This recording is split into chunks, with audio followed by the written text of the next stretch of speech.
एक बार फिर से आप सभी का स्वागत कर रहा हूं मेरे इस नए वीडियो के साथ। यहाँ हम चर्चा कर रहे हैं मकर राशि में जो चतुर्ग्रही योग बन रहा है। लगभग ये आपको जनवरी महीने में देखने को मिलेगा, जहां पर डेट्स आपके सामने हैं। सूर्य, बुध, शुक्र और मंगल, ये चारों ही ग्रह मकर राशि में आ रहे हैं।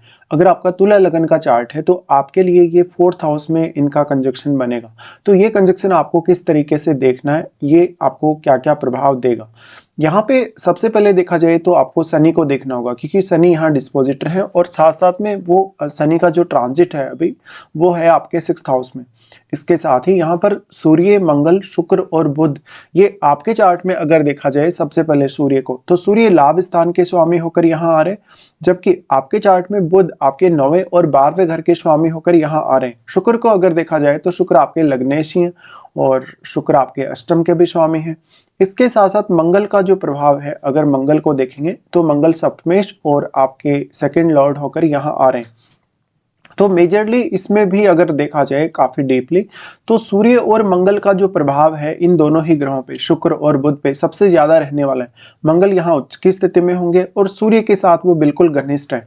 तो आप मुख्य तौर पे एक मोटे मोटे तौर पे ये भी मान सकते हैं कि मंगल यहाँ सबसे ज्यादा प्रभावी रहेंगे। तो मंगल यहाँ प्रभावित करेंगे, यहाँ सूर्य को तो वो प्रभावित कर ही रहे हैं और शुक्र और बुध को भी वो प्रभावित करेंगे। इसलिए आपके शुक्र से रिलेटेड जो भाव हैं कहीं ना कहीं, जैसे आप शुक्र से क्योंकि स्वयं ही रिप्रेजेंट हो रहे हैं और आपका अष्टम भाव, इन भाव से संबंधित किसी भी प्रकार का डिसीजन लेना, कार्य करना आपके लिए आसान होगा। तो सबसे पहले अगर हम ये मानते हैं शुक्र आपके लग्नेश है, तो आप में इस प्रकार का मंगल काफी ज्यादा एग्रेशन डेवलप करेगा, कॉन्फिडेंस को बढ़ाएगा, किसी भी काम को करने के लिए आप काफी तत्पर होंगे। इसके साथ साथ भौतिक सुख सुविधाओं के मामले में भी आपके लिए ये चारों ग्रहों का जो कंजक्शन है काफी अच्छा साबित हो सकता है। शुक्र अब क्योंकि अष्टमेश है तो अष्टम भाव से रिलेटेड भी आपको कोई भी डिसीजन लेना है या कोई भी काम करना है तब भी। इसके साथ साथ अगर देखा जाएगा तो यहाँ सूर्य को भी देखना होगा। सूर्य आपके लाभ स्थान के स्वामी होकर यहाँ आ रहे, तो सूर्य का जो रोल होगा मेजरली आपके घरेलू मामलों में तो होगा ही होगा और आपके करियर के लिए भी इनका रोल काफी इंपॉर्टेंट होगा, क्योंकि फिर चारों ही ग्रहों की दृष्टि आपके 10th हाउस पे रहेगी।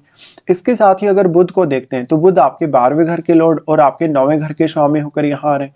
इस केस में जो भी स्टूडेंट्स हैं उनको भी काफी अच्छी मदद मिल सकेगी पढ़ाई वगैरह करने में, या उनका पढ़ाई की वजह से कहीं कोई उनको टूर करना है, इवन विदेश यात्रा करना है, या कोई भी ऐसा डिसीजन भी अगर लेना है तो बुध यहाँ आपके इंटेलिजेंस में वृद्धि कर रहे हैं और मंगल का प्रभाव उन पर है।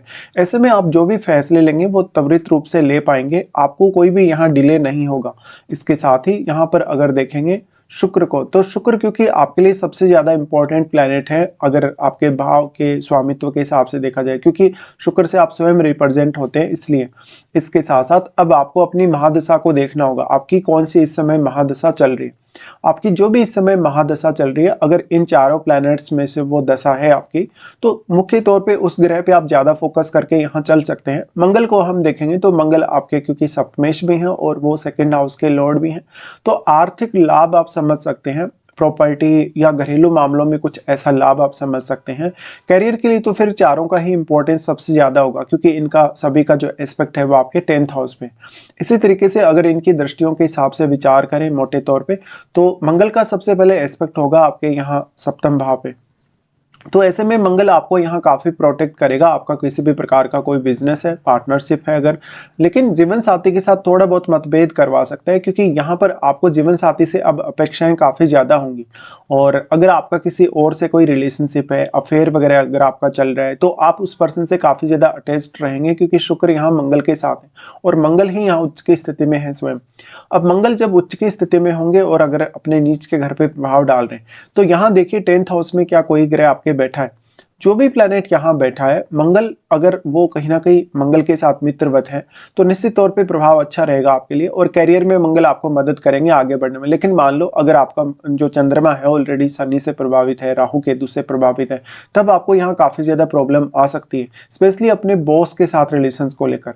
मंगल का प्रभाव फिर होगा आपके यहाँ 11th हाउस पे। अब मंगल यहाँ जब प्रभाव डाल रहे हैं तो ये प्रभाव ज्यादा इंपॉर्टेंट होगा, क्योंकि यहाँ वो आपके 11th हाउस के लॉर्ड के साथ ही बैठे हैं। इसलिए मुख्य तौर पे आप अर्निंग्स के लिए, अपनी अपनी कहीं ना कहीं नेम फेम बढ़ाने के लिए, अपनी प्रसिद्धि के लिए इस पर विचार कर सकते हैं। तो यहाँ पर करियर में भी उतना ही ज़्यादा मंगल का सपोर्ट है और आर्थिक मामलों में भी। इसके साथ साथ कोई भी काम जो आपका अटका हुआ पड़ा है, मुख्य तौर पे घर गृहस्थी से रिलेटेड काम है या कोई भी प्रकार का करियर रिलेटेड काम है, उस पर आप ज़्यादा से ज़्यादा इस समय फोकस कर सकते हैं। अब यहाँ बुध है, बुध आपको सबसे ज़्यादा मदद कर रहे हैं कोई भी डिसीजन को लेने के लिए, और आपको काफ़ी ज़्यादा लॉजिक भी यहाँ बुध प्रोवाइड कर रहे हैं। अब क्योंकि इन चारों का ही जो एस्पेक्ट है आपके 10th हाउस पे, तो मोटे तौर पे ये भी कहा जा सकता है कि आपको मुख्य तौर पे जो फोकस करना चाहिए लगभग इनके ट्रांजिट के हिसाब से, तो आप अपने करियर और अपने घरेलू मामलों को ज़्यादातर फोकस में रख सकते हैं।